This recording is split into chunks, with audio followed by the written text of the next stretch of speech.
बाकी मज्जा.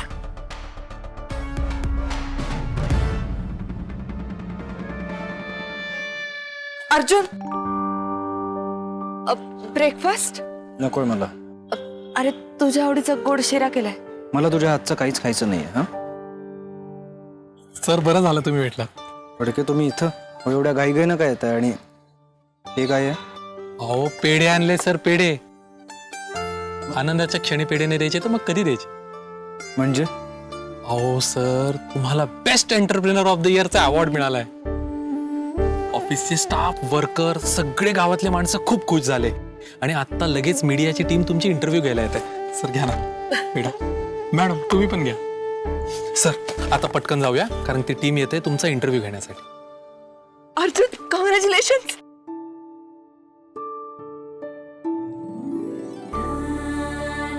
फडके, तुम्ही खूप गोड बातमी दिली.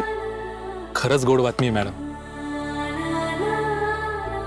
सर निघूया, उशीर होतोय आपल्याला. चला. अर्जुन, मी आलं तर चालेल? तुला हवं ते कर, मला नको विचारू.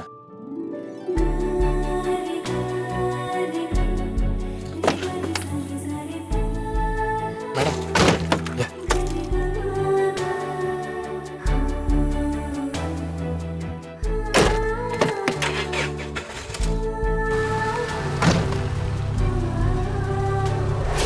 काळ्या बैलाट, बाप कमळ्या बैलाट, आई पार्वती बैलाट. एक तर यो कागद तरी जाणार नाही, तुझं डोळं तरी जाणार. लिहून घे. बंडू. अरे काय बोलतोय तू? तेच बोलतोय ना. इथं खायचं प्यायचं वांद झाल्यात. 4 पैसे कुठून कसं येतील ते बघायचं सोडले. नाही त्याच कागदाच्या मागे लागलाय तू. हा कागद इकडे तिकडे दुसरीकडे कुठं सापडला असताना तर कवाच फेकून दिला असता. पण हा भीमाईच्या खोलीत सापडलाय ना, म्हणून तो महत्वाचा आहे. अरे ते कुठल्या तरी पोराचा जन्माचा दाखलाय. ते मला बी कळतं रे, पण कोणाचा? तर मामा तो कवाच्या काळचा दाखला. ते पोरगा आता केवढं झाला असेल, त्याचा बाप जितताय का मेलाय ते माहित नाही. तू नाही तीच गोष्ट डोक्यात घेतो राव. कळल कळल, लवकरच कळल. तुलाही मलाही.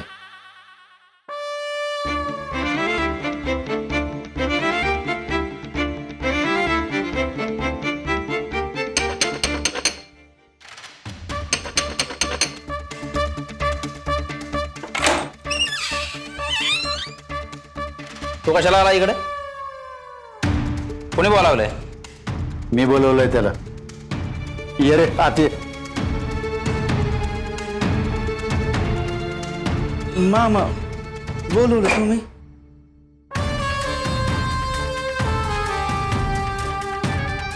तुझ्याकडे एक महत्वाचं काम, जोखमीचं काम.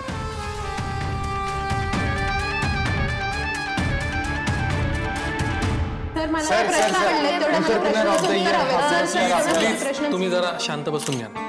तुमच्या सर्व प्रश्नांची उत्तर देण्यासाठीच अर्जुन सर इथं आले. कृपया एक एक करून प्रश्न विचारा. अर्जुन सर, तुम्हाला हा पुरस्कार मिळाल्याबद्दल तुमचे खूप खूप अभिनंदन. या पुरस्काराबद्दल तुम्हाला काय वाटतंय? सर्वप्रथम थँक्स लॉट. मला खूप छान वाटतंय. नाही म्हणजे ही बातमी मला सकाळीच कळाली.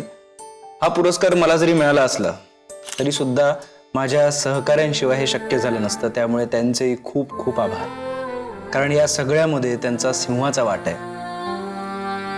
सर, तुम्ही शिक्षणासाठी बाहेर होतात. शिक्षण पूर्ण करून कारखान्याचा कारभार हातात घेतल्यापासून ते आतापर्यंतचा तुमचा प्रवास कसा होता? असं बघायला गेलं तर प्रवास खूपच कठीण होता. काय वडिलोपार्जित कारखाना आहे आणि हा उभा केलेला डौलारा इतका मोठा आहे की त्याची सगळी जबाबदारी माझ्यावर होती. कसं असतं की प्रवास म्हटलं की अडचणी या येतच असतात. काही वेळा कठोर निर्णय सुद्धा घ्यावे लागले, पण आई वडिलांचा आशीर्वाद, मी आणि माझ्या सहकाऱ्यांनी घेतलेली मेहनत यामुळे हा जो प्रवास आहे तो खूपच सुखकर झालेला आहे. सावित्री मॅडम, तुम्ही तर या कारखान्याच्या चेअरमन आहात आणि आता तर अर्जुन कवठेकर यांच्या पत्नी आहात. तर एक पत्नी म्हणून तुम्ही काय सांगाल? म्हणजे मला न्यूज मिळाल्यापासून काय बोलू काय नको असं झालंय मला. पण एक बायको म्हणून मला अर्जुनचा खूप जास्त अभिमान वाटतो. म्हणजे त्याचे ना सगळेच निर्णय, सगळे मार्ग त्याचे परफेक्टच असतात. मी जवळून पाहिले. आणि हा जो प्रोजेक्ट आहे त्याच्यासाठी त्याने खूप वर्ष खूप जास्त मेहनत घेतली आहे. अर्थात त्याला खूप लोकांनी मदत पण केली आणि आज त्याचं जे काही फळ मिळत आहे ते तुम्ही सगळे बघताय. अर्जुन सर, तुम्ही पॉवर प्लॅन्टचा प्रोजेक्ट हाती घेतला. तुम्ही या प्रोजेक्ट बद्दल आम्हाला काय सांगाल आणि येणाऱ्या अडचणींवर तुम्ही कशी मात करणार आहात?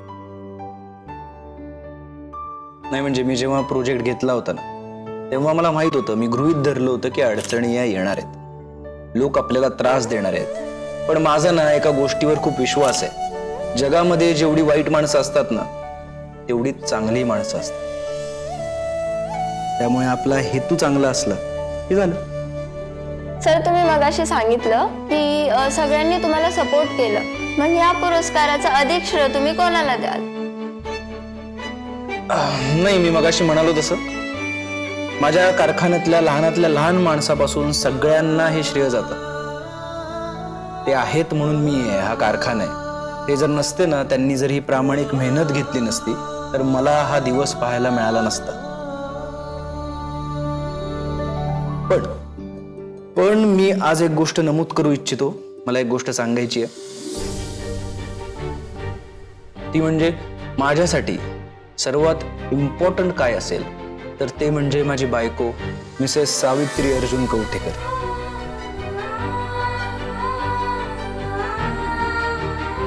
त्यांचा सुद्धा यामध्ये खूप मोठा वाटा आहे. त्यामुळे याचं सर्वात जास्त श्रेय जर कोणाला जात असेल ना तर ते सावित्रीला जातं.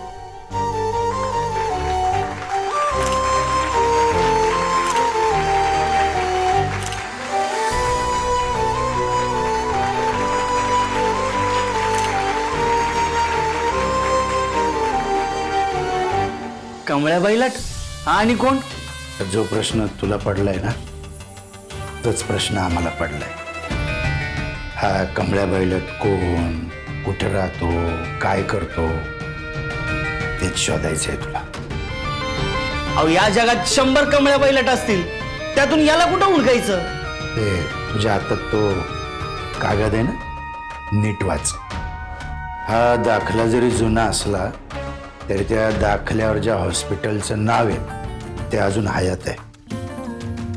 तिथं जायचं, तिथं तुला इत्तंभूत माहिती मिळेल. वाटलंच असं कर, 2-4 हुशार साथीदार घेऊन जा तुझे, त्यांना कामाला लाव. आणि हा माणूस कोण आहे त्याला माझ्यासमोर हजर कर. आणि एक जरी धागा हाताला लागला ना तर हा विश्वंभर राशी खेळी खेळेल ना, सगळ्यांना तोंडात बोट घालायला लागेल. म्हणजे नक्कीच सावित्री कवठेकर यांनी पुन्हा एकदा सिद्ध केलं की स्त्री ही पुरुषाच्या खांद्याला खांदा लावून काम करू शकते. तर तुम्ही काय सांगाल त्यांच्याबद्दल? अजून त्यांच्याबद्दल खूप काही सांगण्यासारखं आहे. नाही म्हणजे त्यांची काम करण्याची पद्धत, त्यांचं कामाचं नियोजन, ह्या सगळ्या गोष्टी आहेत ना त्या आपल्याला विचार करायला भाग पाडणार आहेत. हे असं काम कोणाला जमणार नाही. आणि मी मोकळेपणाने सांगेन बरं का की सावित्री या कंपनीचा भाग आहेत, ते आमचं भाग्य आहे. त्यांचं कौतुक करावं तितकं कमी.